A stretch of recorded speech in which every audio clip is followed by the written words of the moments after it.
Last week we gave a little thought to history, and I believe found it to be rather more interesting and diversified in its implications than we have come to be accustomed to believe.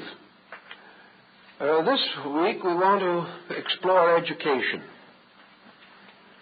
And here again, there are many valuable lessons and interesting observations that can be made and can be learned from this field of human endeavor. Most of us are inclined to assume that education has ridden on the back of man like the old man of the sea for thousands of years, and that what we have today in the world is a monument to the consistent processes of 50 or 60 generations. Nothing could be further from the truth. What we call education today is probably less than 150 years old. And the changes that have come about, the problems that have developed, are all the result of an interrelationship of circumstances and events which have to be considered more or less separately. Classical education, as it was in Greece and Rome, and Asiatic education were both entirely different from anything that we understand today and have not contributed very generously to our present situation. They have contributed a great deal of subject matter, but very little methodology. Several definitions of education have been given at different times. Strangely enough, most of them are a little embittered. Even the great educators have grown sarcastic when trying to define their own subject. Perhaps one of the neatest concepts that we have by way of definition is that education is the almost eternal process of the old indoctrinating the young. This is one of the things that has been observed through time. Education is always in the hand of the adult, and the adult is conferring it upon his progeny. Therefore, education is to make the child conform with the adult, not necessarily in terms of physical obedience, but in terms of intellectual point of view. As, therefore, the conformity with a past generation has always, at least psychologically, influenced educational theory, the average so-called educated person is deficient in the natural abilities to face the future or to create a new world for himself.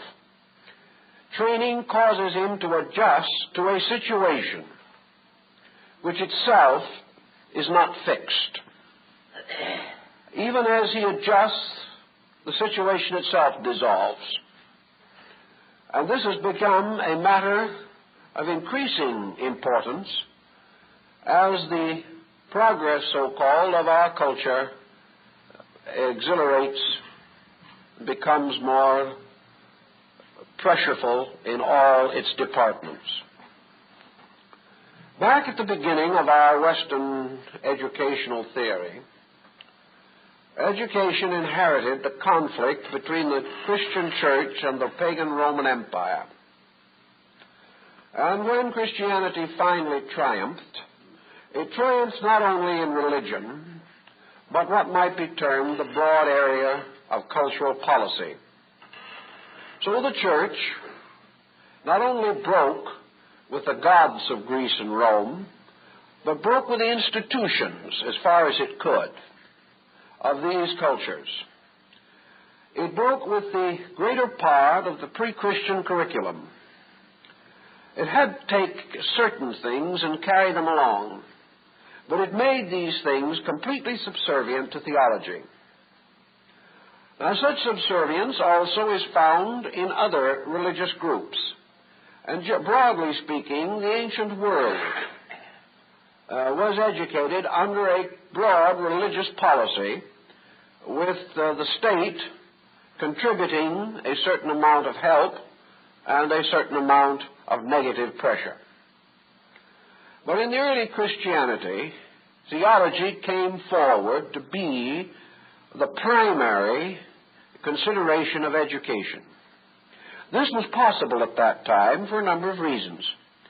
First, the motion of culture was very slow. The actual curriculum for a school was comparatively limited. There were only certain things that the young person could study. The general attitude toward life was far more simple. The social pressures of environment were less, and the competitive pressures of industry were practically non-existent.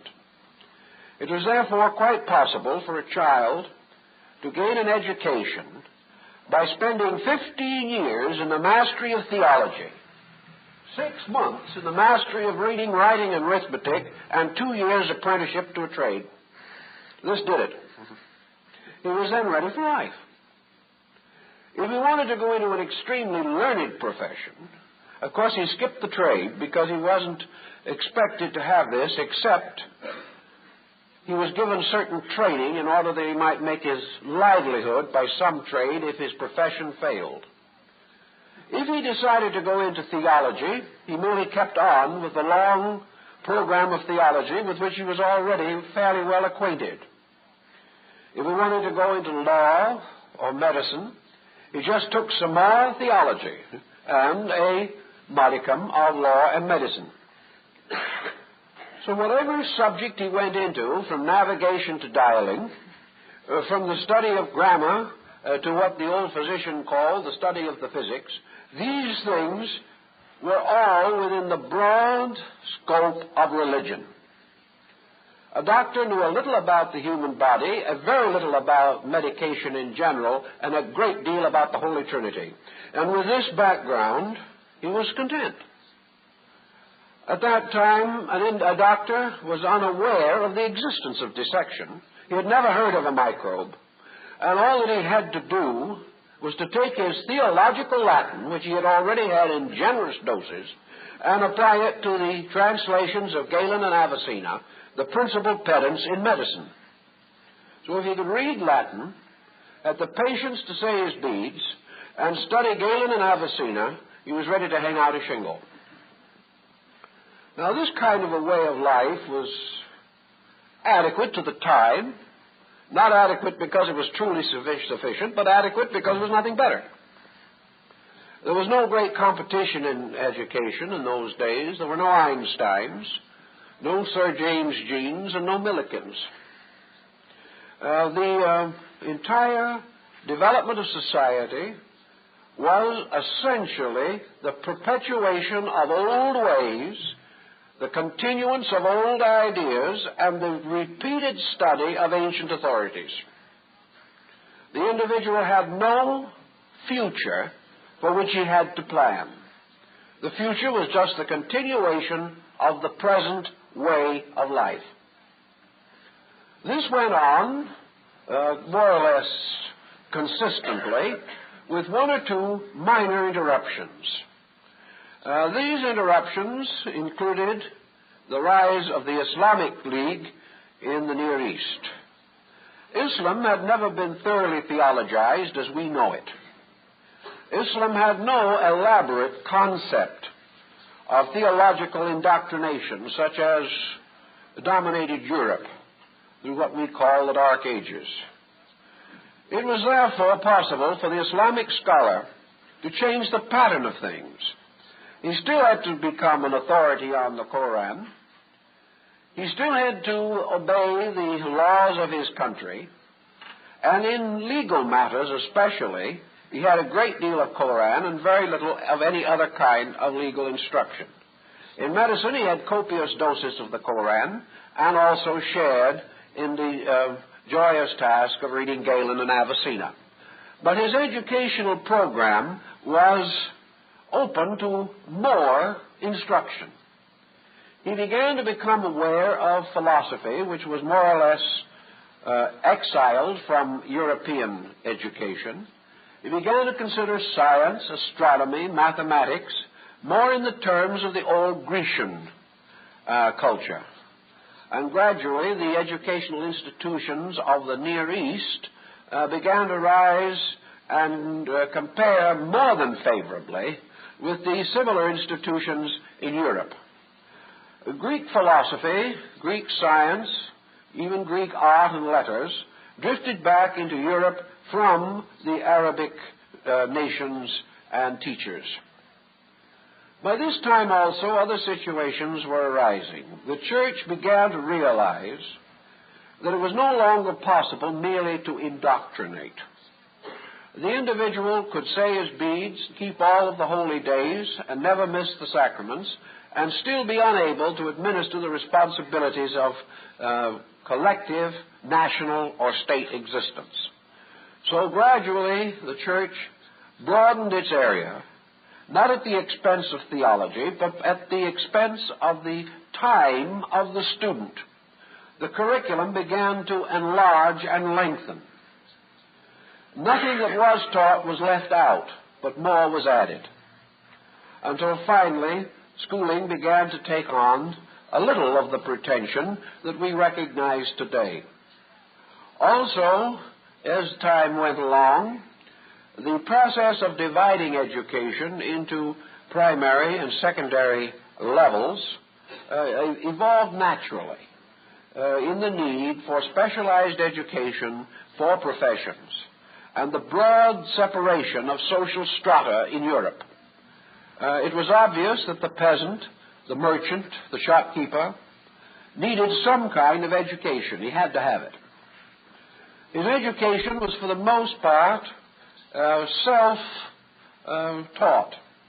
He and his family, his neighborhood, his community, without formal benefit of schooling, prepared ways for the perpetuation of useful knowledge, and out of this came what we might term the elementary theory of education. On the other hand, the priest, the lawyer, the judge, the person to whom the profession was important, found it necessary to enlarge his knowledge, to become more aware of a new world of lights coming from the Near East and even from the Far East. So the higher systems of education began to develop, and most of these were, of course, the cathedral universities and cloister schools, which gradually rose in tremendous numbers in Europe and provided a rather powerful educational pattern. I don't think it's hardly necessary to go into what all of these schools were teaching, because actually their curriculum was not very close to our own. The entire policy of education was quite different. One thing we will say, however, that the educated man of the time learned a little Latin and less Greek.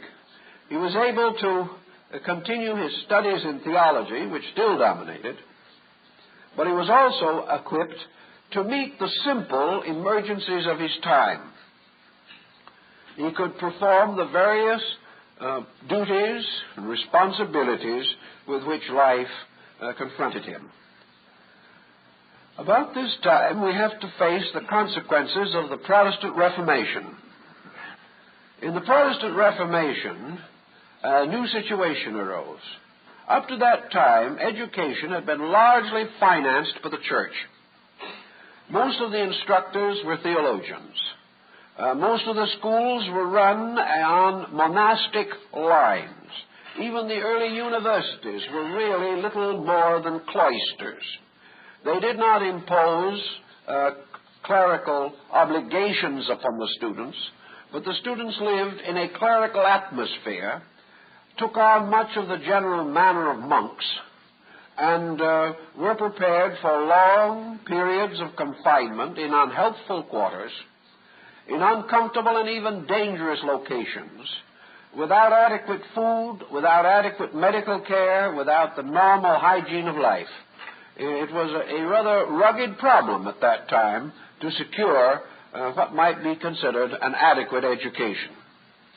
But with the coming of the Protestant Reformation in large parts of Europe, and increasingly in the rest of Western culture, the power of the church over education was not only weakened, but also the funds for the maintenance of education were depleted. In a comparatively short time, most Protestant countries were in a bad way educationally. They had to turn from the church to their local governments for financial help. Where the church was completely out of the picture, of course, there was no cooperation either from the clergy as teachers or from the church as the financing power. Thus, in a way, we have the beginning at the Reformation of the shift of educational responsibility to the state. Now, at that time, the state had practically no interest whatever in the advancing of education.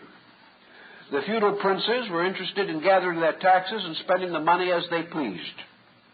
The last thing they wanted to do, most of them, was to see any of it slip away in instructing or educating other people. So while some of the noble families did make some effort at education, it is true that down through the Reformation and even into the Renaissance, and probably down as late as the early years of the 18th century, we can say that only a minority of noble families were literate. As late as the 13th and 14th centuries, emperors made their marks because they could not sign their own names. So we can't say that at that time education was a widespread success. It was not. It had been more successful up to the time of the Reformation. Then this loss of financial support, loss of prestige, loss of the controlled and directed program of making use of educated people for educated purposes, these all vanished in limbo. It made very little difference to warring feudal princes whether their soldiers were literate or not, as long as they were appropriate men in the field, ready to die for their liege and master. So nothing was done much with education. And little by little, those educational institutions that survived, deprived of the austere disciplines of the cloister schools, degenerated into a group of rowdy institutions, so that during the grand days of Old England, in the time of Shakespeare and his contemporaries, the only records that we have of many English universities was the amount of alcohol consumed by the student body. That's all the records we have. It is quite obvious also that with the loss of the prestige of education, the level of instruction fell.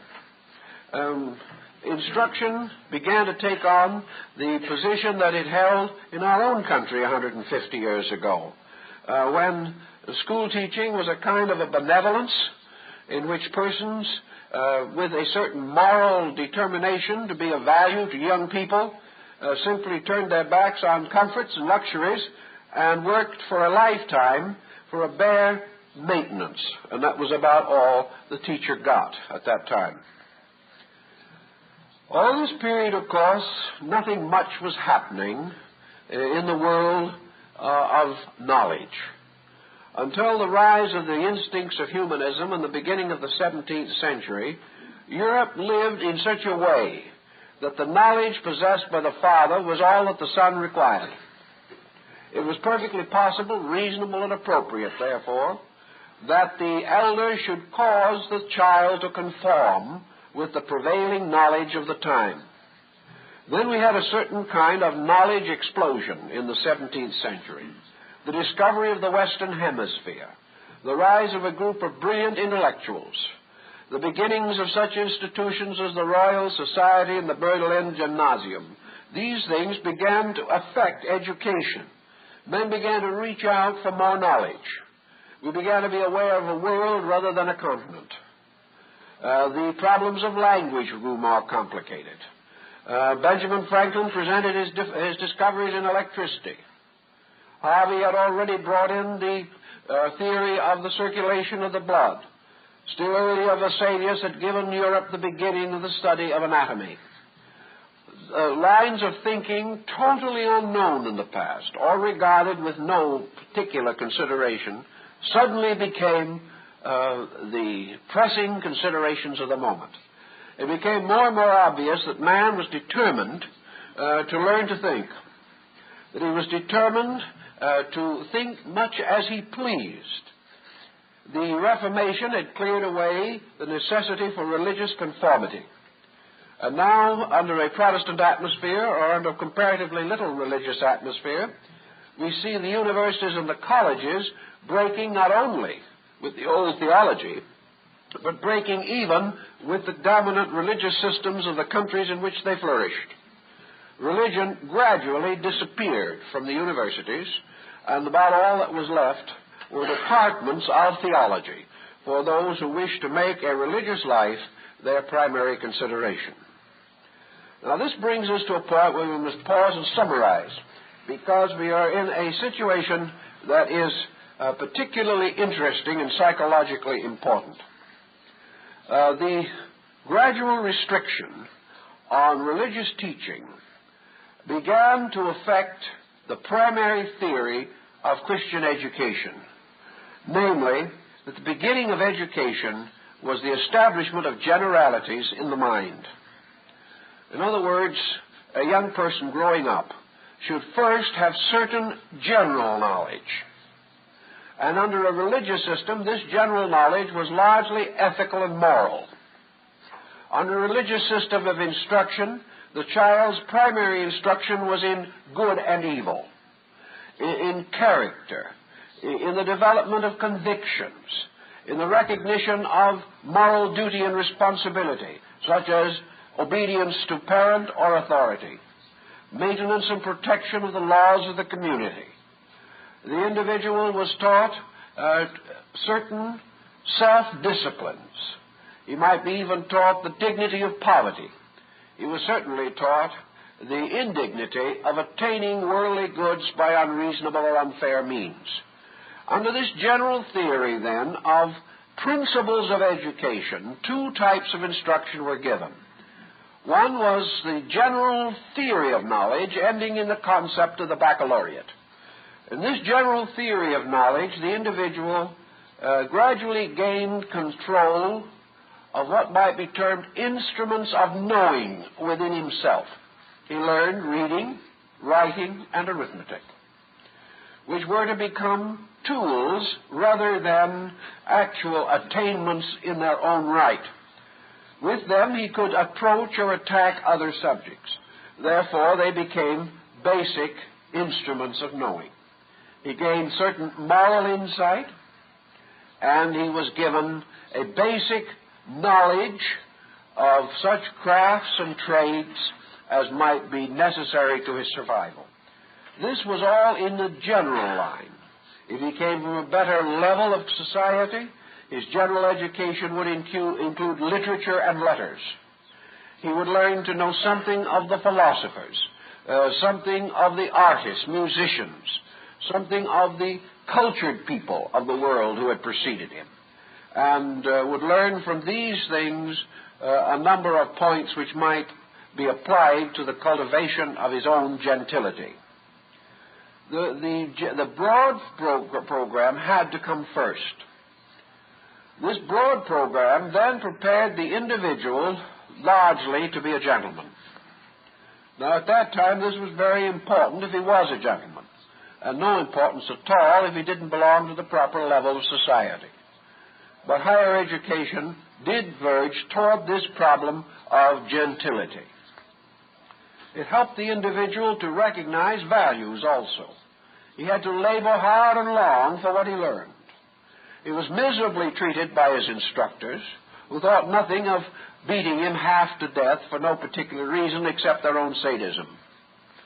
He was struggling against something almost as cruel as a certain type of apprenticeship, and some of the old apprenticeship systems were very bad, the masters actually making complete slaves out of their apprentices and actually grudging them enough food for survival.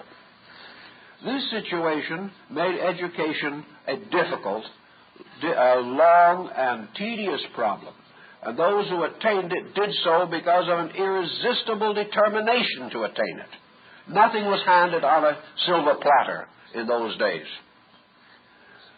With the rise of the humanists after the beginning of the 17th century, we find a gradual encroachment upon the generalities of education. We find that the individual looking out into the world of knowledge became early fascinated with some aspect of knowledge, so that by degrees the time allotment was reduced as far as generalities were concerned, and specialties were more and more emphasized. By the middle of the 18th century, education had already broken up into a large group of specialties. These specialties, however, were moving very slowly in comparison to what we know as specialties today. It also is interesting to realize how the books of great learning at that time really unfolded the information that young people needed. There were, for example, whole books written on this learned subject as the preparation of periwigs, and they became part of education. Periwig being a powdered wig worn by a dignitary for some purpose or other, especially as justice on the bench in the English courts. Other learned problems included how to grind pepper and things of that nature. And whole tirades were written on the menace and danger of the drinking of chocolate and the deterioration of Western European culture. All these things were just moving in every direction. For the first time, European people heard of foreign plants and animals. It was not probably till the 18th century that Europe finally gave up the idea of the existence of mermaids and unicorns. Up to that time, they had been included in the official textbooks of zoology. So not only were they learning a lot that wasn't so in those days, but they were also wading through a mass of ill-digested material. Textbooks were so heavy that they were chained to benches, and a little ordinary reference work might mean the shifting of a ton of literature. Most of the books were not readable, and above all the miseries, a great many of them were written in medieval Latin, which was one of the most indecipherable languages on earth.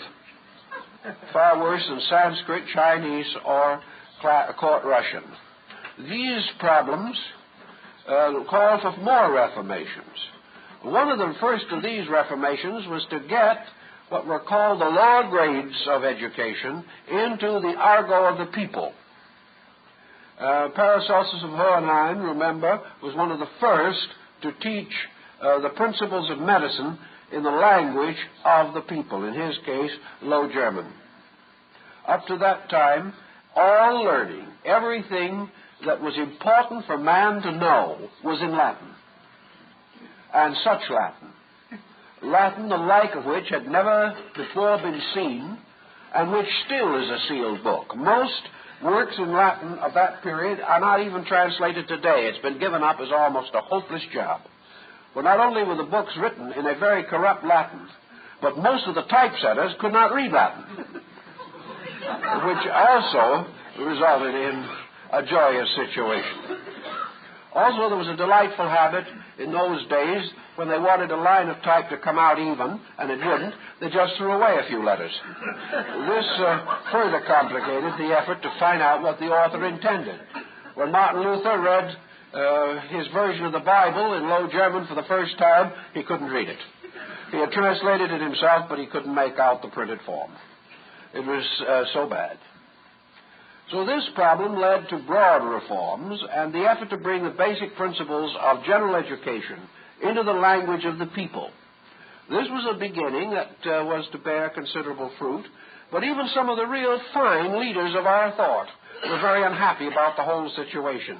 One of the most unhappy was dear old Lord Bacon, and when the time came for him to write one of his most important books, he first wrote it in Latin, then translated it into English himself, later taking the English translation and translating it back into Latin.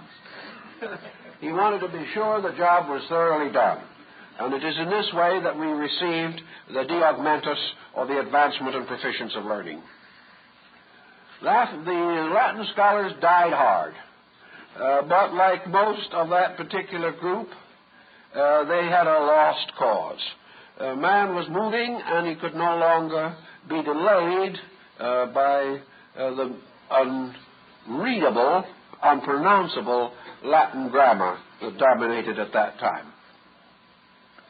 Having gotten some education into English, the work went on apace until today. We are only here and there corrupted, but if we continue on our present course, particularly in medicine, pharmaceutical Latin is liable to put us back again into the Dark Ages. Because at the present time, a special handbook is being issued by the American Medical Association for no purpose but to help the doctor pronounce the present list of available remedies and figure out what they are. This situation has been a very heavy burden on learning, and it took a long time to break away from it. At this same period in education, Comenius, who was to play a very important part, advanced his idea of the Pansophic University. He also attempted to bring together the old and the new systems of education by creating what might be termed a basic school of principles for the instruction of the very young and for those who were about to enter upon formal education. He was desperately determined, if he could, to prevent what the earlier system called the baccalaureate from disappearing. But now, instead of it being the first several years of schooling, he believed that it could be placed into the preschool or early school life of the student. Comenius had the very simple idea that a child could be taught good and bad, could be taught respect and honor, could be taught patience and self-discipline, could be taught a certain measure of integrity even before it could read and write. Therefore, start early was the opinion of Comenius. Remember, and he was working in the 17th century, his thought was, remember that it's going to be very difficult for your child to survive the corrupting influence of education. Therefore, the only thing to do is to get his character well set before he's exposed to it. If he goes dashing into education without morals, he will never have any morals. Well, Comenius was thinking rather straight for his time, and of course, as a reward for this, he was totally ignored. Whereas a number of rather silly little books, which antedated and perhaps became the archetype of the McDuffie readers, were generally accepted. So Comenius became the father of the McGuffey system, but his own principles were ignored. By this time also, we were beginning to feel the exhilaration of knowledge. We were no longer a people, even when I was quite young, I remember visiting in eastern Pennsylvania farming families. I lived with one or two of these farming families at one time, and there were 7 or 8 children, and they were successful farming people. The whole family got into the wagon every Sunday morning and went about 8 miles to church. They then spread a picnic on the church lawn afterwards and had a reunion with their friends and relatives and went home again. This was Sunday. The rest of the week, these people worked in their fields, gathering in their grain. They subscribed to a weekly newspaper. They made about 3 trips a year to a large city, that is one of over 5,000 population, where they did the marketing and shopping for the year.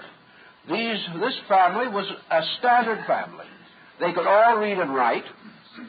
They had only a dozen books in their possession. There were no available libraries. They could read, they could write, they could think. But there was no problem in their lives of advanced educational insight. They had each had probably the equivalent, with breaks for harvesting and bad weather, about 2 years of schooling, and were considered to be respectable, well-informed agriculturists. They had all they regarded, and they were regarded as needing. And what was necessary for them further was provided by the clergyman, the local lawyer, and the local doctor. This was their way of life. They felt no other need. This situation could not go on, however. The world was moving, times were changing, and little by little the need for bringing education to the people was strongly and clearly felt, not only in Europe, but also in the gradually integrating society of America. So by the middle of the 19th century, education began to take on formidable proportions. And whereas in the time of Dickens, a child was fortunate that had a year of schooling, today the child is regarded as unfortunate if he cannot have 20 years of schooling. This has become, again, one of the great situations.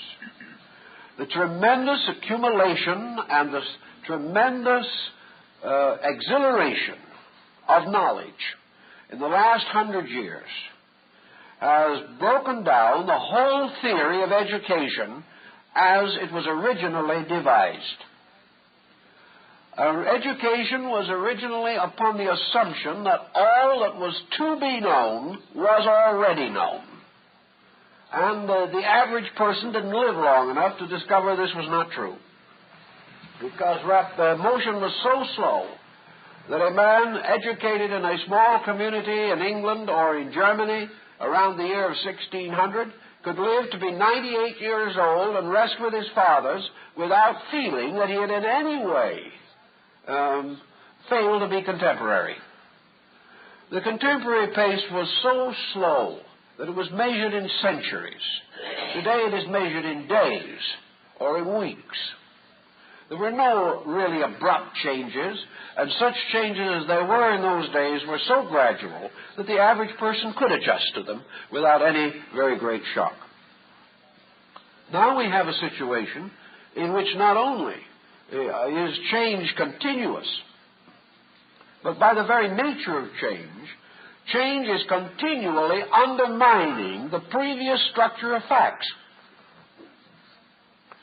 We are not only forced to learn more than ever before, but we are forced to unlearn continuously that which we regarded as necessary. Now, this does not always mean that we have to unlearn because what we learned was not so. It may also be that it has become obsolete. And this is essentially true in nearly all branches of specialized endeavor. The person today who graduates from school has no reasonable expectation of educational security for the span of his life. If he wishes to be advanced in his profession, if he wishes to be contemporary in his thinking, his education must go on continuously to the end of his life. If he fails to make this continual adjustment with the motion of so-called progress, he is soon going to be out of date. His knowledge is going to be inadequate. He will be unable to adjust to the changes that arise, and he will be unable to compete with those who are more industrious in learning than himself. We now suddenly have a new concept. Learning is no longer merely remembering what is known. Learning now is a problem of learning to anticipate the unknown. Learning to be able to adjust oneself to a situation in which tomorrow will have no valid relationship with today, so far as consistency is concerned. This means that we are in such a rapid transition that the whole structure of learning has lost nearly all of its authoritarianism. We can no longer quote Aristotle with finality on any subject. We can no longer quote Darwin with finality. In fact, you cannot get up today in a university and quote Einstein with finality. You are now only able to quote that which has appeared in the journal that was published in the morning, because the afternoon edition may take it back. This situation leaves the average person in an educational dilemma. He must go through this elaborate process of learning.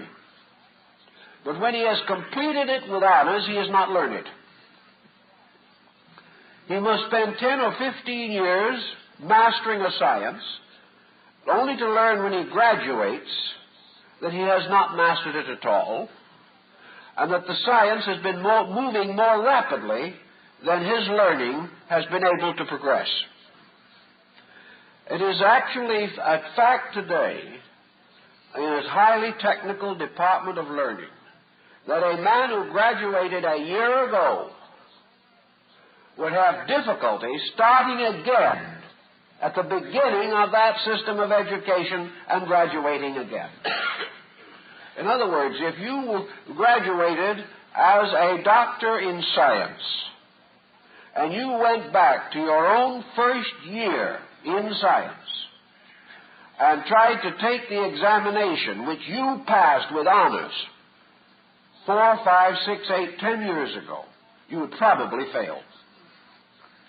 Not because you have forgotten a thing, but because what you learned isn't even being taught anymore. This is cutting in also under the value of what you have learned.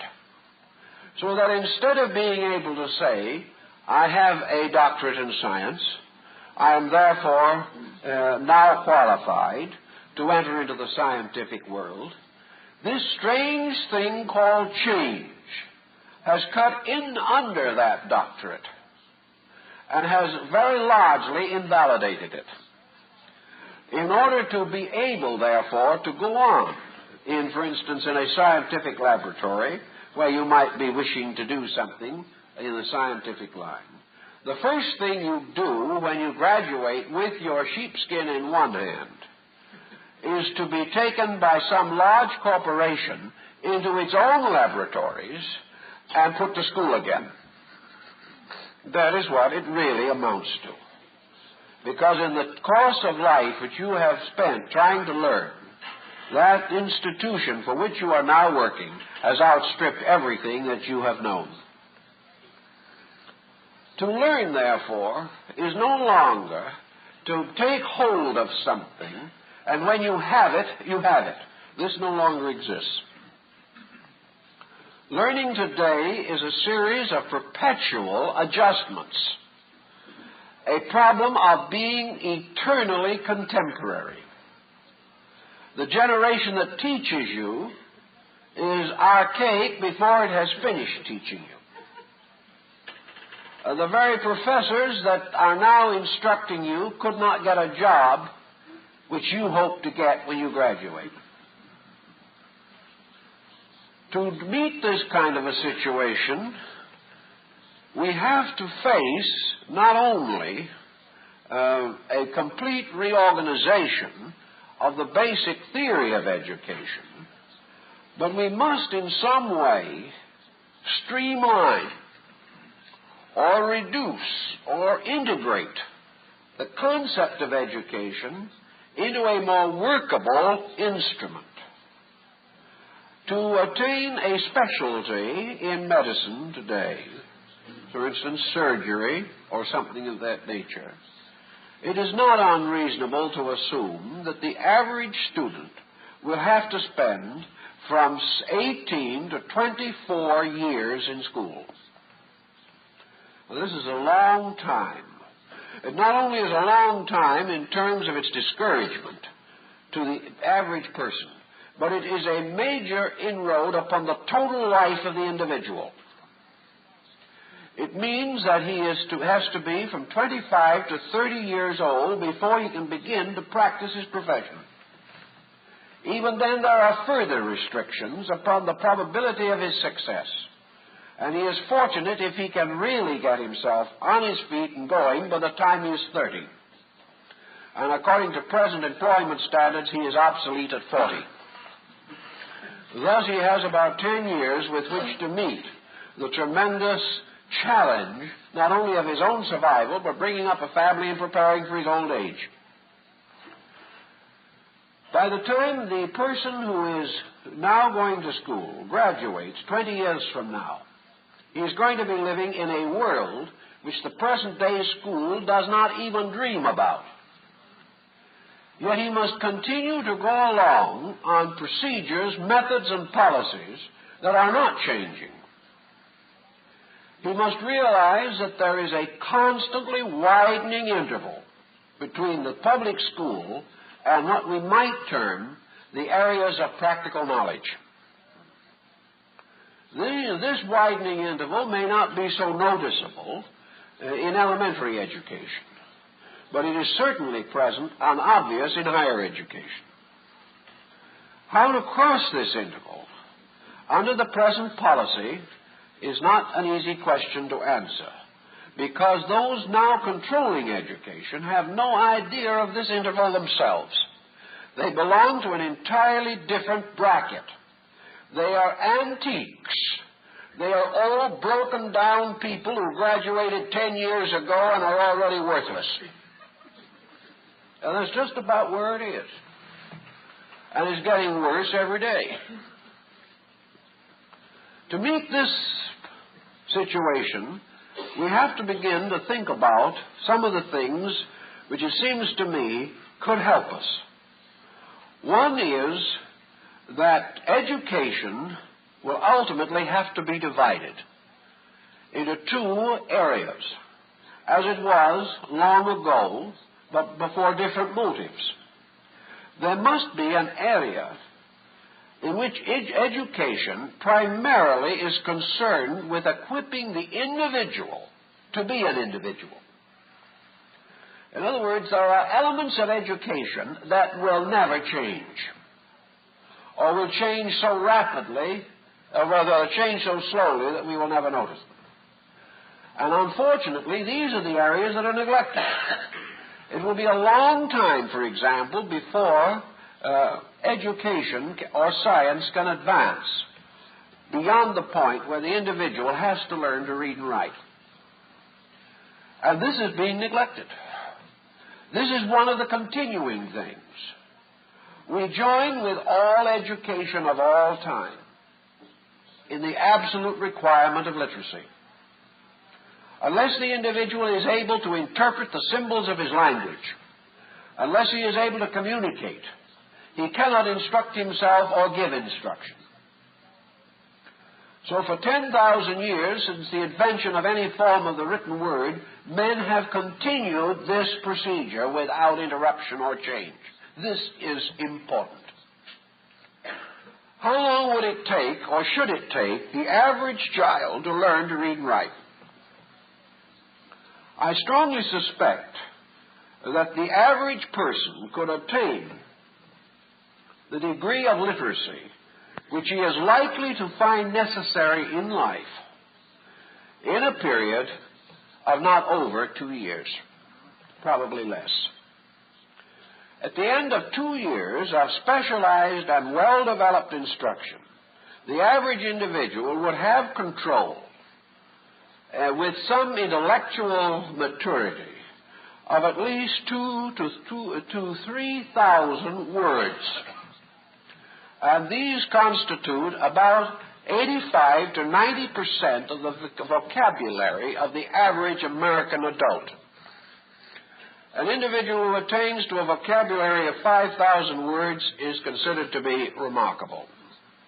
And in the average field of activity, no such general vocabulary outside of trade names or special scientific terms will be required. The next thing that the child must certainly have is rudimentary mathematics. He must learn to add up his grocery bill. He must be able to determine his income tax. That's very important. He must also be in a position to use numbers intelligently as symbols of ideas in various projects and activities with which he is engaged.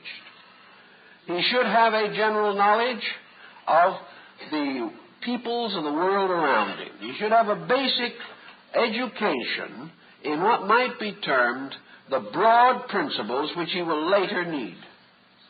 This education can be bestowed in three ways. It can be bestowed by the school, by the family, and by the religion or cultural outlet, whatever it may be. It is estimated that with fair luck, the essential principles of this type of education can be communicated to a normal child in a period of not more than 3 or 4 years. In other words, a child beginning, say, its schooling at 8 instead of 6 should be able to have a fair grasp of all of these essentials by the time it is 12 years old. The reason that it doesn't have this grasp is because of the increasing loss of momentum through massive number. The necessity of planning education to move at the pace of the most limited minds, and the tremendous complication of the actual entanglement of education in its own processes, which have become so bundly and so numerous and so confusing and contradictory. And the interference in educational procedure by an infinite variety of pressured and prejudiced groups, as all these things are taken together, education itself is rendered comparatively impotent. And the young people who should be educated are not receiving what they really need or what they can really use. Take out of education all these cultural slowdowns, many of them artificial or experimentation, for experiment is now the curse of education. The result would be that by the time the average child is 12 or 13 years old, it could know most of what is necessary for its own intellectual survival, for its own intellectual ability to cope with new ideas. It could understand processes of thinking so that it would not be necessary for it to lean upon a complete thought formula being bestowed upon it, but rather could arrive at reasonable conclusions by its own means. This being possible would give us the next step that is necessary. In 4 years, making full use of the various media that we have, the average child could be better educated than the average child of today is after 12 years of schooling. Now, how would we accomplish some of these things? One would be to draw the various media into play which are available, cutting into the waste time, for example, in radio and television, and transforming this time into valuable schoolroom extension work. Not schoolroom extension in the times that we think of, in which television shows some dowdy-looking old professor doing it on a blackboard, which no one wishes to see and which will promptly be turned off in favor of the untouchables. What I mean is this. When we want to know geography, we go there. Television takes us, shows us everything that we have long and laboriously tried to learn from books. Television takes us into the life, the culture of any people. Television takes us into history, into these basic principles of the sciences, into all the areas of culture. Television and radio, as a supplement to education, could take hundreds of hours out of classroom time and give the individual not an intellectual concept of things, but a actual visual experience of participation.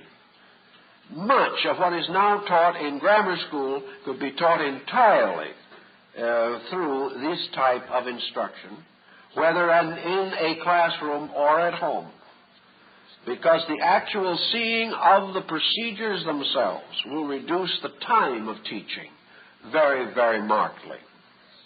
Another thing that will contribute very greatly to the advancement of these problems is the gradual development of international education. And this will someday have to come. We had it in Europe in the feudal period, but it was again heavily dominated by the cloister system. But a student in Europe in the 12th, 13th, 14th century, joined a university, but he did not necessarily stay there. Part of his education was to be transferred periodically from one school to another in one country or another, so that in the course of his instruction, in taking his lessons, he had been able also to travel through the greater part of Europe. He had already come in contact with practically every culture of his time before he graduated. He took so many years in Germany, so many months in Spain, so much time in Holland, and certain other length of time in France. He was already well acquainted with Italy. He visited Portugal. He did a little postgraduate work in England.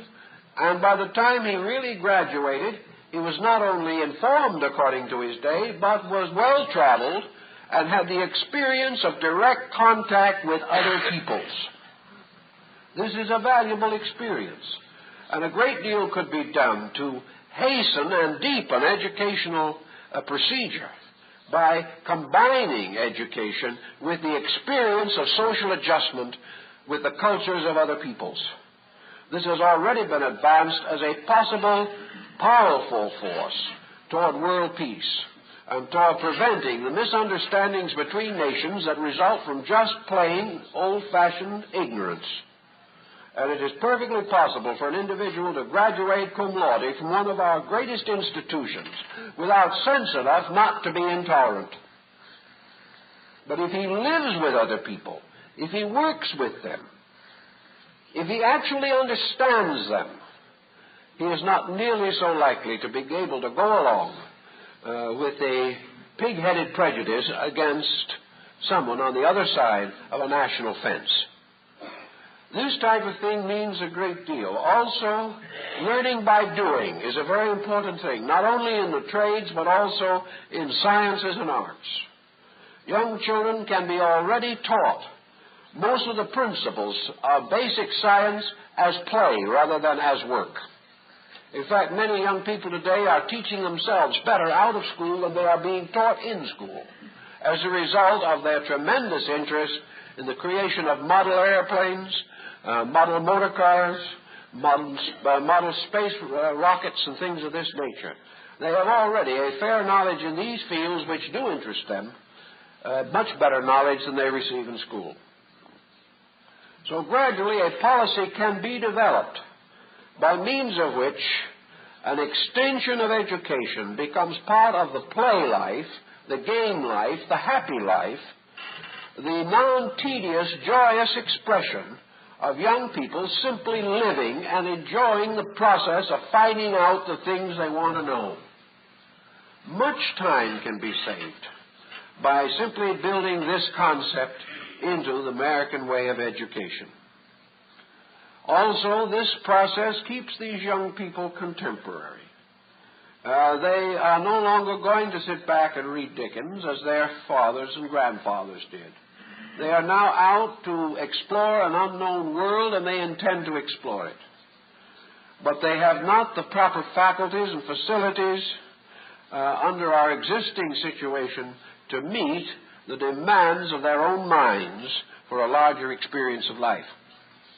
This proceeds into nearly every form of our educational system. Up to now, education is built up upon remembering formulas. Education is built up on the process of becoming informed about what other people know. This is necessary in certain professions, arts, and sciences.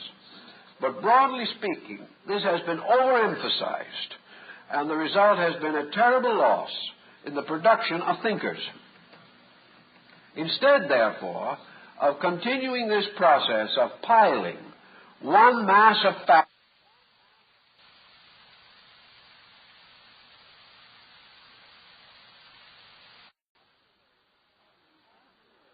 we have to learn how to cope with situation rather than to remember it.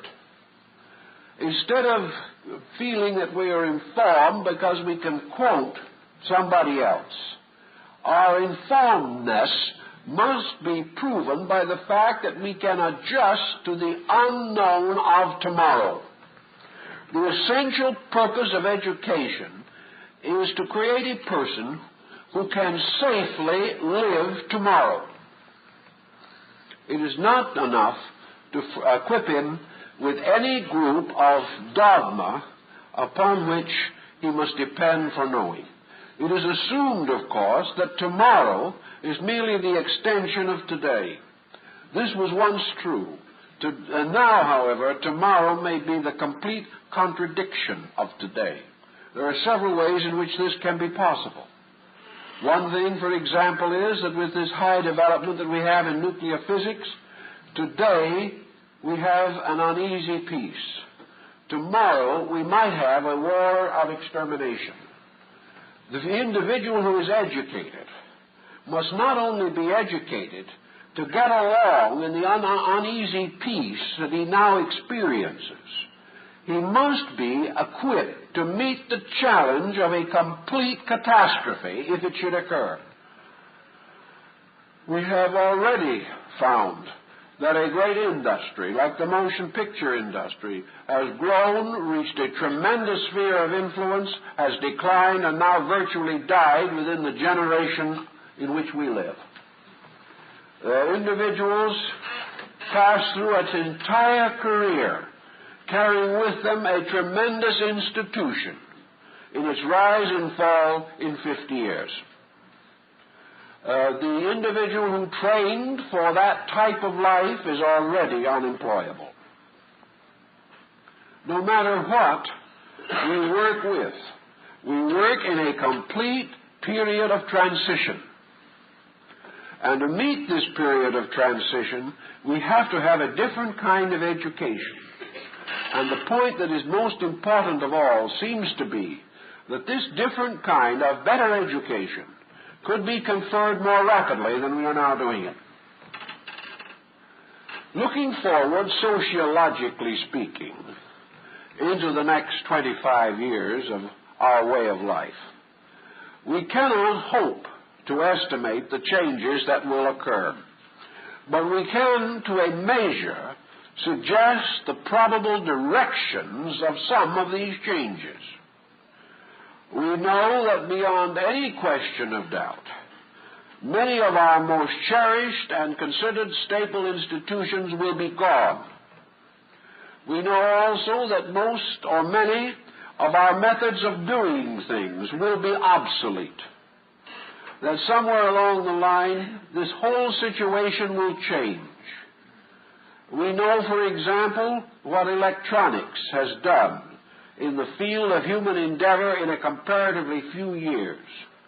A few years ago, there were no careers in the field of electronics. Today, it is one of the most promising fields. What its future is, however, again rests upon tomorrow, upon the next discovery of the human mind. This procedure goes on and on and on. And to meet it and to face it is a tremendous challenge upon the life of the individual. So lots of young people coming up now, looking around the problem, have decided their own way about this. They feel that what we call living today is just a continuous process of going to school from the cradle to the grave, but that after you graduate formally, you are paid to go to school, whereas previously you had to pay to go to school. Before you graduate, you have to pay. After graduating, you are paid moderately for the continuance and improvement of your own knowledge. Now, as in the cases of some of these more pressureful fields, I have talked to men, for example, in learned professions, and they have told me, they say, to keep up in a reasonable way with the present trends and changes in our fields, to enable ourselves to say honorably and factually that we are up to the minute in our own specialization would require approximately 200 hours a day of work for the rest of our lives. It would take that length of time to read the new literature on the subject. More than that length of time to try to understand it. The individual then, most modestly speaking, finds a career, as far as profession and trade are concerned, is becoming an ever more consuming force in his life.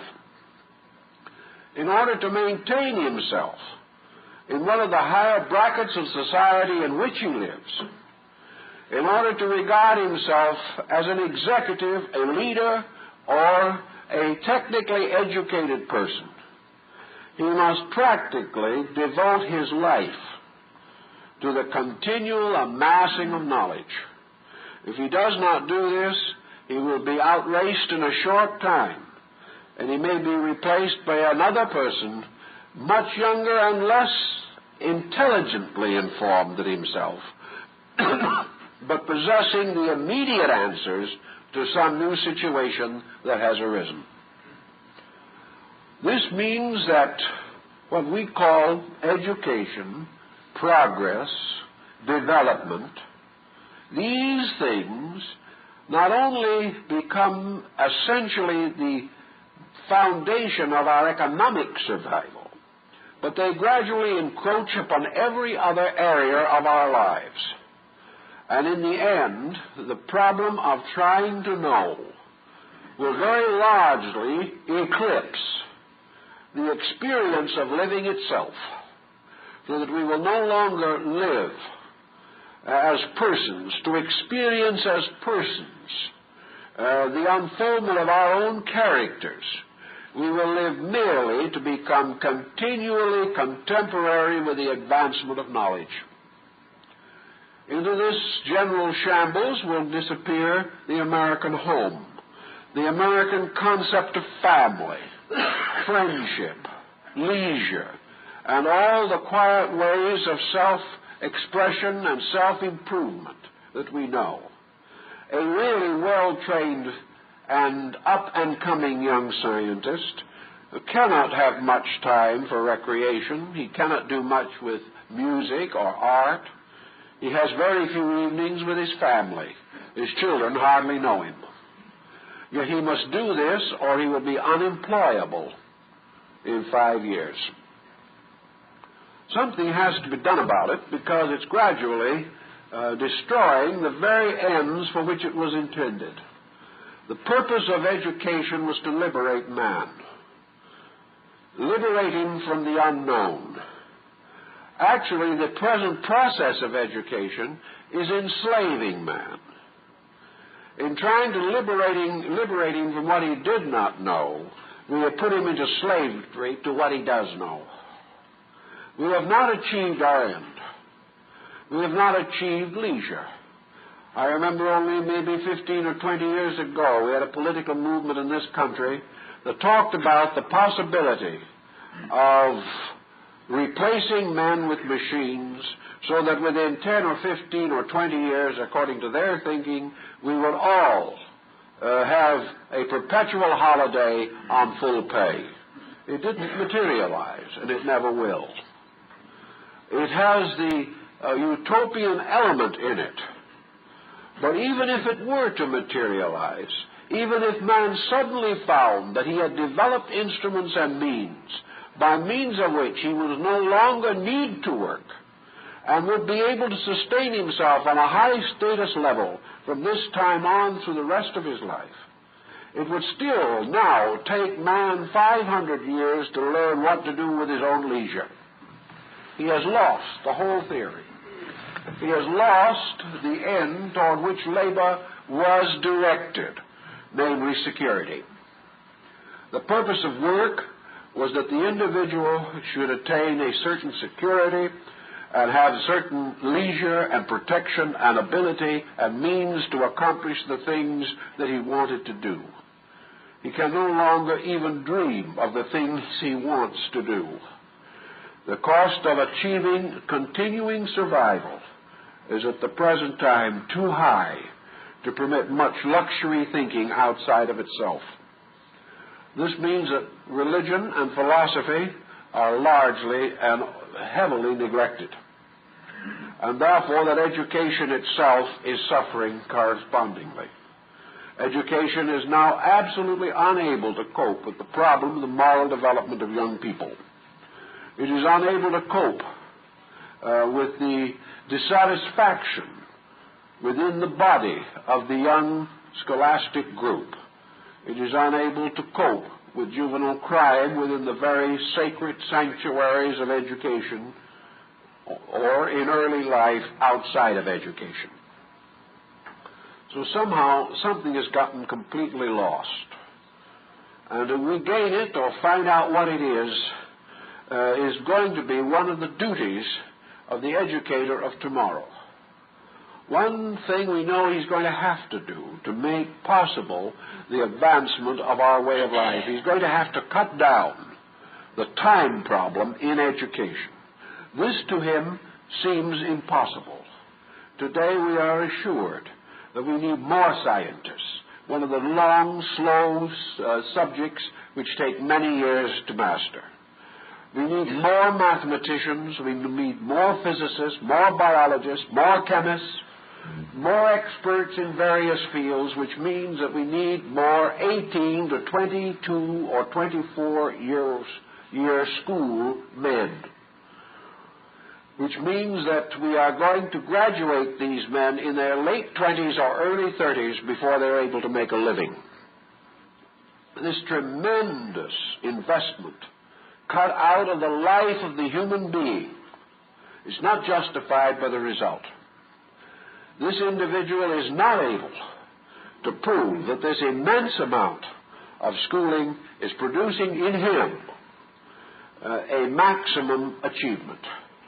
It is producing an individual who is worn out, tired out, and disillusioned before he graduates.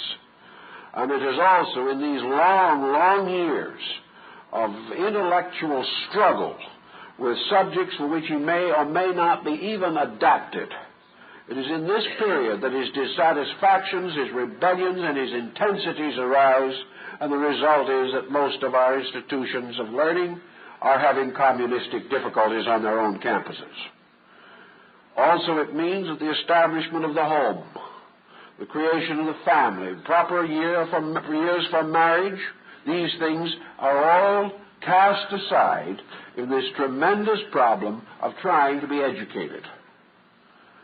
And according to materialism, which is still rampant in these institutions, there seems to be no particularly good reason for all this, for the fact that in the ultimate state of things, there seems to be no difference in between educated and uneducated dust.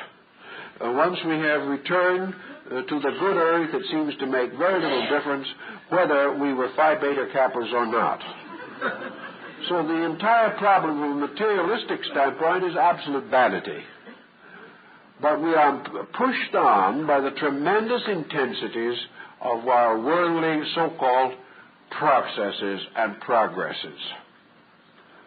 The solution lies in the problem, in a way, of not more than 10 years of necessary schooling. The individual can know all that we really know in 10 years. And in many cases, he can find out much sooner.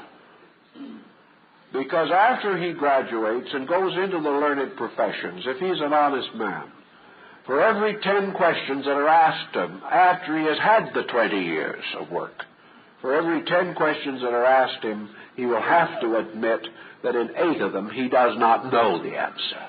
And there's no prospect of his finding out. Consequently, he has tremendous weight of dead material that is not contributing to knowledge in any reasonable way whatsoever. All of this problem builds up around our concept of what constitutes civilization and what constitutes progress.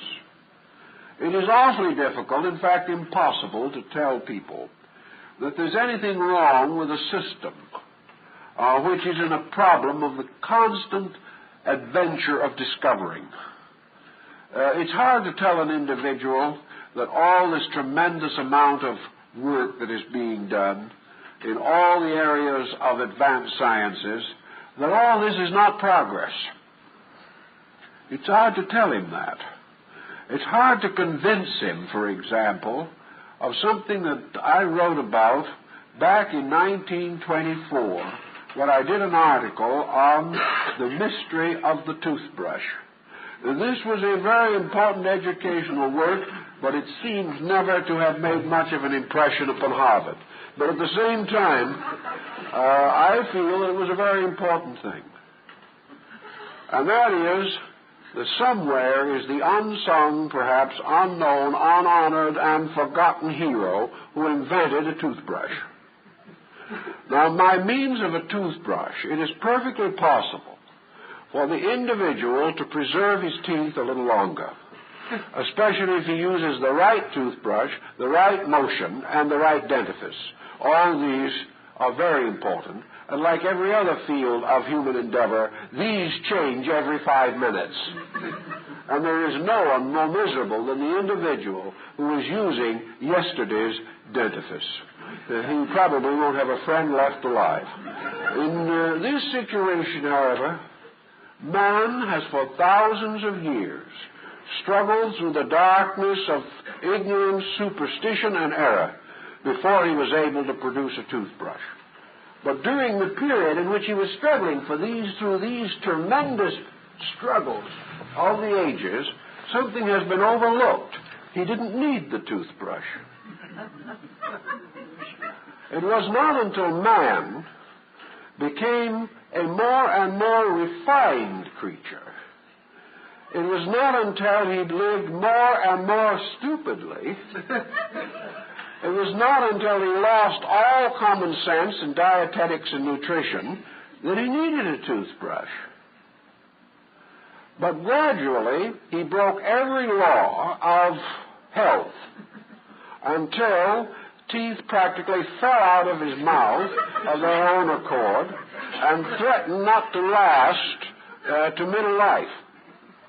He found that all the ways that he was living were giving him dental problems that self-respecting camels, horses, elephants, dogs, and miscellaneous chimpanzees never suffered from.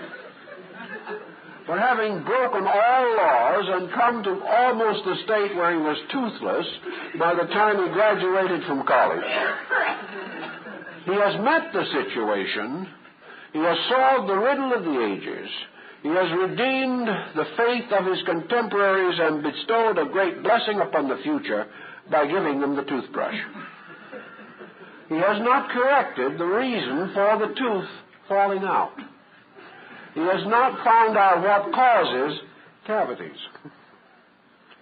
He has not learned to take care of the teeth he had, but he has a toothbrush, and all is well. Now, this, to a large measure, is progress. Progress is the individual finding solutions for problems that should never have existed and which never would have existed had he not been stupid in the first place and continued to cultivate it down through history to the present time. So a great deal of progress, as we know it, is simply the individual trying to rescue himself from his own mistakes, to try to find some way of patching up his own superb ignorance in all the essential values of life. Progress, for instance, today is an attempt to balance military power to prevent the Russians from attacking us before the Chinese can attack both of us. Progress is therefore to preserve this delicate balance of power which should never have existed or been needed in the first place, and not the whole world united in one magnificent exhibition of adolescent selfishness. Progress is not all man moving gloriously forward. Progress is man trying to pick himself up after falling over himself thousands of times. If we could straighten out some of the essential principles of life, this whole struggle for what we call progress would lead to a moderate way of life toward essential purposes that are valuable. And we would end up far better off than we will be by the present procedure, and with a little energy left to enjoy our well-earned benefits when they arrive. Education has not educated itself on the principles of that are necessary for the survival of mankind. A very large part of our tremendous competitiveness is simply due to the competitiveness of others. All this competition is not leading to progress. It is leading to a ruthless warfare over profit that will ultimately submerge us and probably drive us into a socialized existence. After which time, many people will be bitterly unhappy, but they have never done anything to prevent it and would never stop their own selfishness long enough to cooperate with any cause that was trying to prevent it.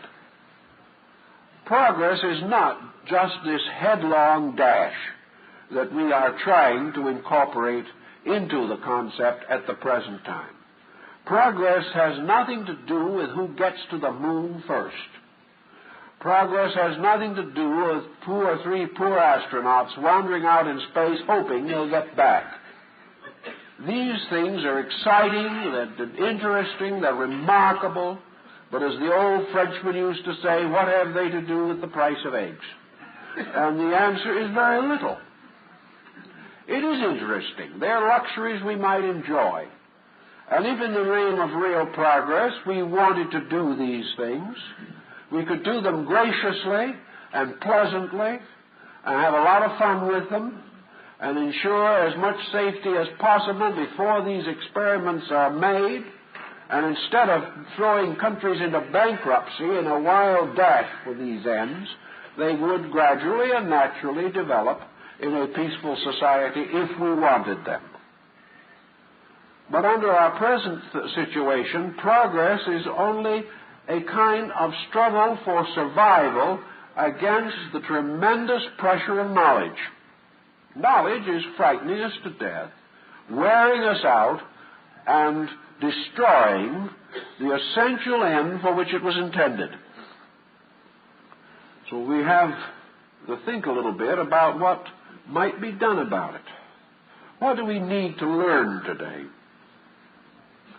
The average person has lessons which, if he could learn them, or could pass on this learning to his own children, or the schools could pass it on to the nation, would in 20 or 25 years probably have a marked effect upon the morale of our people and might very well make the whole world a little better place to live in. First thing of all, every child is entitled to know what is the great good toward which all this struggle leads. What is this accomplishment? What are we doing, and why are we doing it? And questions like that today are completely taboo. We probably would have very much less difficulty with young people if we could answer the question very simply. What is the plan behind the present effort of mankind to grow? Why are we growing? And why do we think that what we are doing is growing? And how can we prove it? And if we continue growing as we're growing now, will we survive another 100 years? These are questions that need answers. And to find answers for these questions will be to integrate the human potential, the tremendous mass of human wealth and means, energy, power, towards some useful goal. I think every child entering school, along with the salute to the flag, should have a clear concept of why it is important for him to do what he is going to learn to do, and how this accomplishment will inevitably contribute to the collective security of his creation. In other words, I think that young person should know before he starts to learn that if he succeeds and becomes an outstanding person, that he is going to be a benevolent force in the way of life, and that he is not, under any conditions, going to succeed at the expense of another or advance his own cause by preventing the normal advancement of other people. Nor will he regard himself as successful merely because he has more than other people have. Nor will he think in legislating, in living, in working primarily of profit, but that he will think of the great plan and reason for the existence of his country, his nation, and himself. What is his prospect? What is he doing? Why is he doing it? When he goes into a course in medicine, has he already learned that medicine is a public service which is going to give him a useful living and a useful reason for existence, but that the exploitation of this, the false use of his knowledge for the unreasonable advancement of himself at the expense of his patients, is as serious a crime against society as murder? Does he know this? If he does not know this before he gets out of the third grade, he is not educated. I don't care what else he knows. If he does not know these things, he will become in his due time the parent of wars, the parent of more corruptions of peoples, of more disasters, of more prison camps and marches toward Bathurb. He will continue to preserve the intolerances and intemperances which burden us. This young person must not be told that this is a noble career. It must be proved to him. He must see it. He must touch it with his own consciousness. He must look around him and see that this career that he is in is being served by honorable persons above corruption. If he does not see this, then there is no particular reason why he should regard education as adequate, simply because it perpetuates the way his ancestors made their mistakes. There is no reason why a future generation should be instructed in how to live by an older generation that is committing suicide. So education has got to get at these facts. And education has got to show the individual the reason for his own existence. It's got to show him why he should go to school and learn to read and write, and make him feel so much in that direction, so deeply moved by it, that he will want all reasonable education that he can secure. It must also teach him the value of his own life, the value of his own consciousness as a person. He must learn that education is a way of unfolding his own nature, his own character, and that education is absolutely worthless to him if it helps him to make $1 million but does not help him how to become a conscious, reasonable, well-adjusted human being. That the end of education is that man shall live well. And by living well, then he shall surround himself with those things which actually enrich his life. I have known many persons through the years who have worked, struggled, sacrificed, endangered health, family, and life to accumulate vast amounts of worldly goods. And when they had it, all they could do with it was waste it. I know persons who came up from young manhood working as oil riggers, digging into the ground, heaving pipes, building scaffolding. Finally, they made it. They became very rich. And what did they do? They took their life savings, the life work they had done, and were perfectly happy to spend it merely to provide food and drink for their own cronies.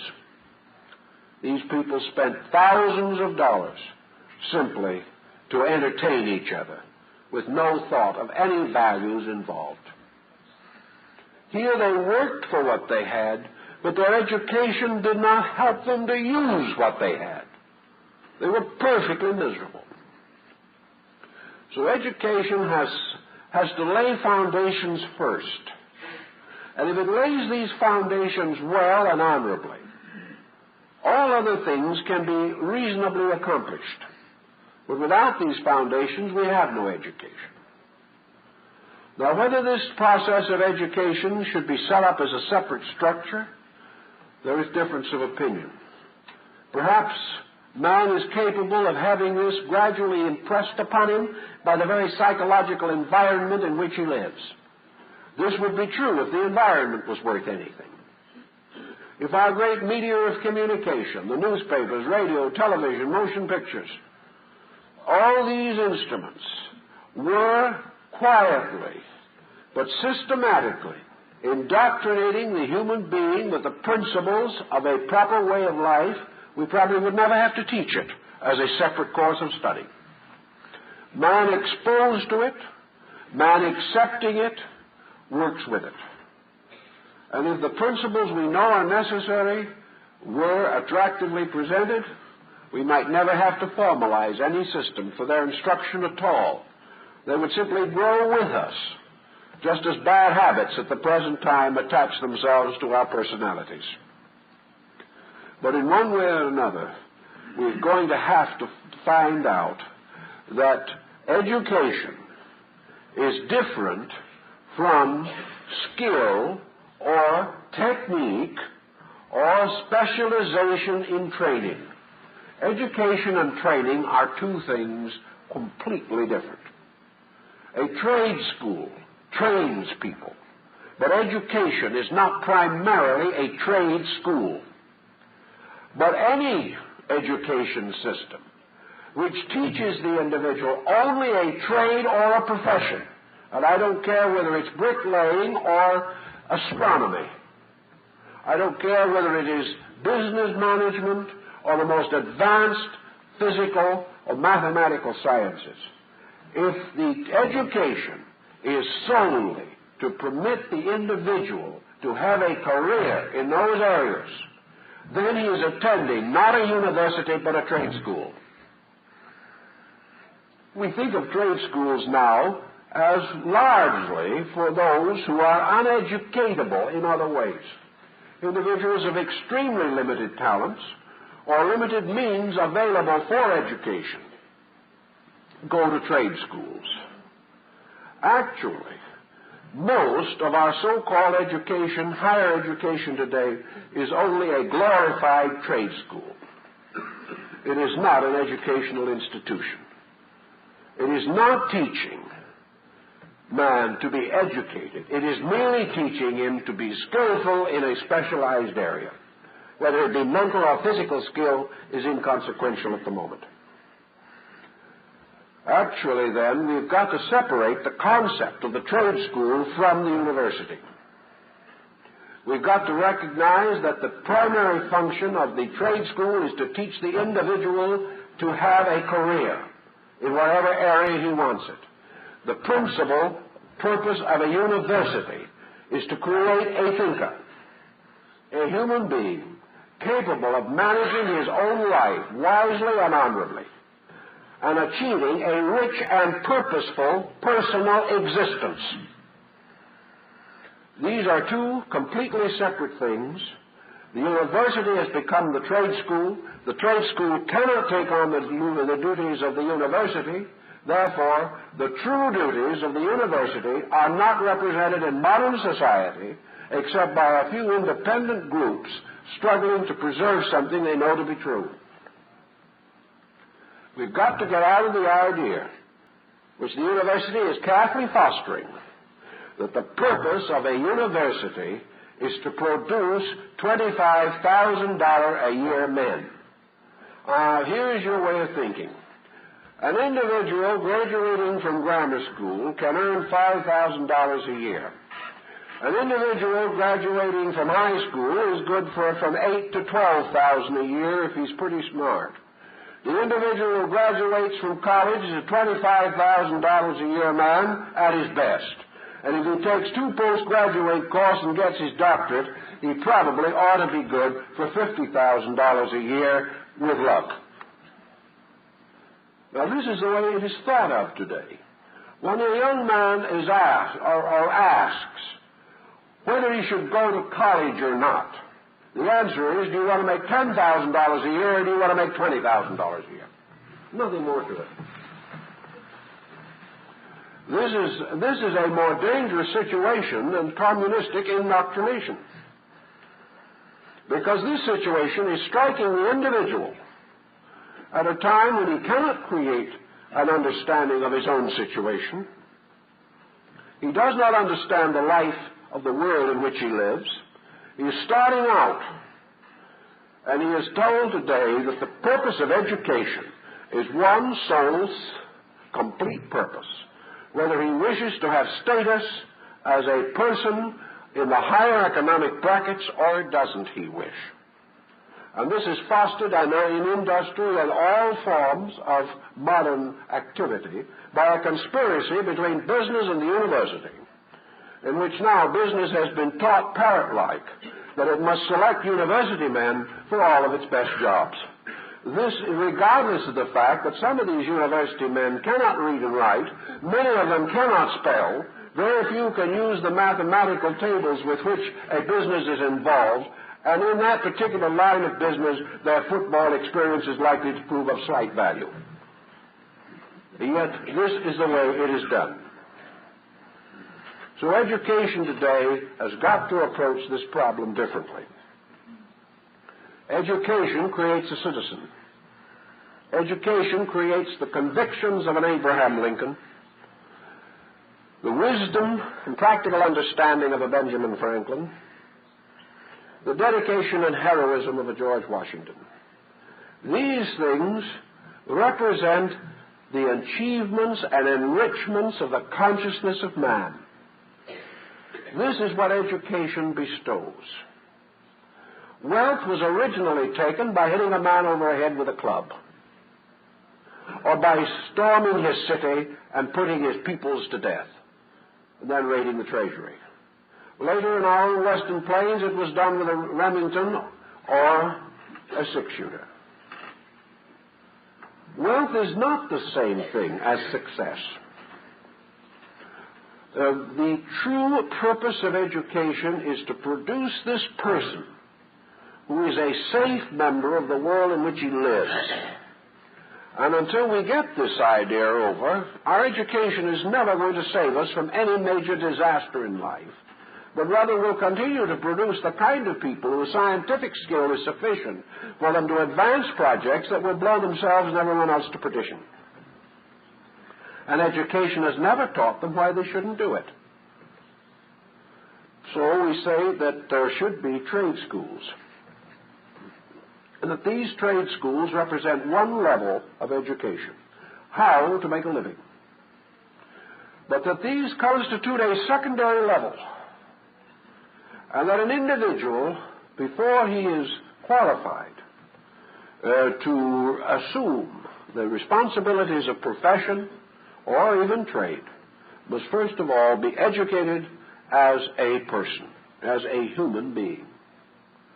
If this was done, we would also get rid of a tremendous amount of lagging and a tremendous amount of waste energy in our educational theory. It would be perfectly possible to get all of our young people into action in this world by the time they're 21 years old, adequately educated to meet the problems of our time, and probably just as well off in specialized areas as they will be now anyway, with another 8 or 10 years. because they will simply be in a position to learn what is new and will not have wasted 10 years learning what is no longer important. There is no good reason why we should advance technical education beyond a certain point. Once the principles are known and grasped, then it is far better for the education to be by the old-fashioned apprenticeship system. And the individual then, going into his profession, with the principles firmly established, learns the new things as they come along, and is not delayed for 10 or 15 years in his career by things which he will never use, never know, never contact again, and were never really true in the first place. It can be streamlined, it can be reduced, and it can be definitely shown that in all these different areas of education, extraordinary economies can be achieved if they are wanted. And out of this problem could easily come a situation in which every American citizen could have a technical education as far as he wants it. That there would be no longer the waste and stress and conflict now existing, and education could begin to assume a position of moral influence, because actually, as the Greeks realized, the educated person is the only possible leader of the people. And where authority is vested in persons technically skilled and culturally ignorant, the state will ultimately collapse. Education must be geared to the perpetuation of the values of society, and not merely the continual emphasis upon an individual making his while he's here. And Comenius and several other educators after him, right on down to the present time, have come to the conclusion that it would be a very good plan if man created a world in which he always went to school. That just as surely as today he goes to the movies or huddles around the television set, his own native inquisitiveness, his properly functioning, human, vitally awake mind, interested as man naturally is in everything that is interesting, could very easily become part of a class containing the whole nation, that the whole nation would go to school together at all ages of life, that this schooling wouldn't be by the hour, or wouldn't take the man away from his job, or make him a pauper while he was learning it, but that this education would be a continuing contact with knowledge, and that he would regard it just as important to spend one evening a week for the rest of his life keeping up with the knowledge of his world as he now does, sitting around and wasting that evening on something that produces nothing for himself or anyone else and may end in nothing but a family argument. We are bored because we do not think. For many years, the American people developed the movie habit. And there are persons who actually wrote into newspapers and said that they had been to their local motion picture house 2 evenings a week for 11 years without missing. These people were simply there because they enjoyed going to a movie and seeing their favorite actor. How much more magnificently could this concept be put to work? There is no question in the world that if it became fashionable, everyone would break their necks to do it. Because we all want to do what is being done. That's our trouble. We are doing what is being done, and we're getting more miserable every minute. But there's no reason why every community should not have a magnificent, not an adult education movement, in which it sounds as though some poor foreigner who can't speak English is trying to learn, or some individual that couldn't get through grammar school is trying to catch up. This isn't the purpose at all, but the recognition that man himself lives in an unfolding universe, that man's own thoughts keep growing all through life, that his world is moving, that the consciousness of his attainments are moving, and that it is perfectly right and proper that every human being keep abreast of them. This in itself would probably go far more further in perpetuating a contemporary way of life, a way of life that is vital with knowledge. By this means also, the average person would then be able to direct much of his now scattered time to the various projects and purposes which concern him in the better sense of being concerned. He would have, under a less pressureful, better enlightened, better regulated system, time for his friends, time for his family, time for art and music and beauty and culture, time to write verses of poetry in 17 syllables or in 77 if he prefers, time to grow in a love of beauty, to love art, to love fine things, and to realize that among the problems of education is civilization, that we have to be civilized people. We've separated the concept of education from life, assuming that when we graduated, we're there. We now know this is not so, and we have to keep on going to school anyway. But we have built so many errors, so many foolish attitudes around this subject. Why don't we face a simple problem? The child, when it reaches 6, 7, 8, whatever year we wish to settle, that is not important, goes to school. In school, he learns those things which are necessary for his own existence, for his cooperation as a citizen of his world, for integration with his family and community, the principles of honor and integrity, and the 3 R's. By the time he has finished these and a few slightly added embellishments according to the needs of the time, he is then ready for secondary education of some nature. Here he learns quickly, easily, and without the confusion that we now have, because it's been proven again and again that it can be done. It has been proven conclusively that with a little intelligent supervision by thinking people, and by teachers who are interested in something more than a job, and most teachers are interested in more than a job, that what is generally taught in 4 years today could, with everybody working together, be a magnificent success in 2 years. That from this point on, the individual passes to his technical training, whatever it may be. That in this technical area he gets his basic principles. He learns his vocabulary. He learns the principles underlying the things he wants to do. But instead of being taught all the part that is no use to him, he then, as soon as his principles are achieved, he moves into his allotted career, taking an apprenticeship relationship with knowledge and growing up with the new ideas and never having to unlearn the old ones. He then has his career set. He could easily do this and be out of school and in his life work by the time he is 20 to 21 years old with adequate background. With a proper ethical background behind him and some understanding that his own stupidity can destroy his health, break his mind, and ruin his life, he can then also go on to plan a personal life.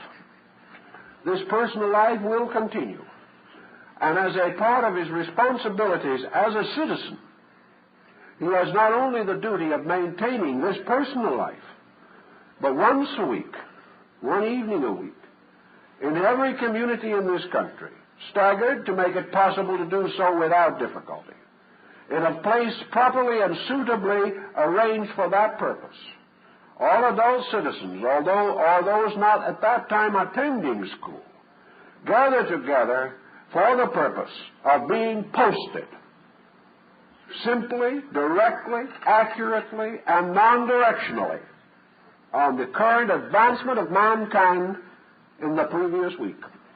What is important? What is new? What has been done? The complete and accurate record of advancement in every area of life. This situation continuing keeps the person adjusted to his time, adjusted to his world. And in areas where, through suburban populations and things of that nature, where this is less difficult, less easy to accomplish, it can be done as is being done in Australia today, simply by radio or television. But there's no reason why the individual should not continue to learn as long as he lives, improve his education, remain a contemporary, well-posted individual on every subject of concern to him, and the common good of his world at the same time. Then he will not even think of graduating finally from any form of knowledge. But he will be able to control or direct or ensoul knowledge, because whatever he learns, he will interpret in terms of basic education. He has been taught what value is. Therefore, he can measure, estimate value. He can support it where he sees it, demand it where he does not find it, and reject situations in which it is absent. This way we can gradually achieve the end that we want. Even among the best intentioned people today, with the best thoughts and ideas, we find a tremendous amount of prejudice, for the simple reason that the average person today does not know what is being done in his world. He does not know what contemporary and immediate thinking on various problems is. He does not know who is doing the important work. He does not know what direction the progresses in art, science, literature, philosophy, all these are leading. He does not know what is being done to bring religious groups into better understanding. He does not know what is actually being accomplished to break down and correct various forms of malpractice in professions and sciences. He does not know what teachers are trying to do. He has no understanding of what the moral and ethical problems of other nations are and how these nations are coping with them. He does not understand or value these things because he does not know them. To the degree that he does not know them, he is in a very unwise position himself. So education is not knowing these things primarily. It is the capacity to use this knowledge when he gets it.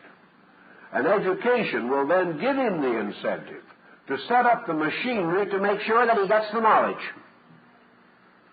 And to just a very moderate degree of united effort in these areas could remake a very difficult situation and actually get us out of a fog in the field of learning that has been thick and impenetrable as Los Angeles smog for the last 2,000 years.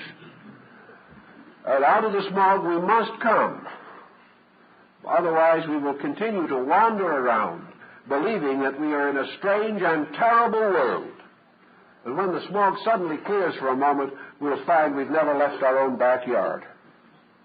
That this terrible world is a world of mystery, a mystery which we have not solved because we have not the necessary knowledge. That this knowledge exists, we know. That we do not have it, we also know. That we should have it, we further believe. And under the pressure of our time, we're beginning to suspect that if we don't get it, we're going to be in very bad trouble. Education has got to reconstruct itself to meet the pressures of an age of rapid progress. And that means that every thoughtful human being must be able to adjust to rapid progress without tension and without ever losing his own center of integrity. To make this adjustment, he must have education to protect that center of integrity and knowledge to keep up with the constant changing of his times. He has these two things working together. He is relatively secure, both as a person and as a member of the community in which he lives. Time up.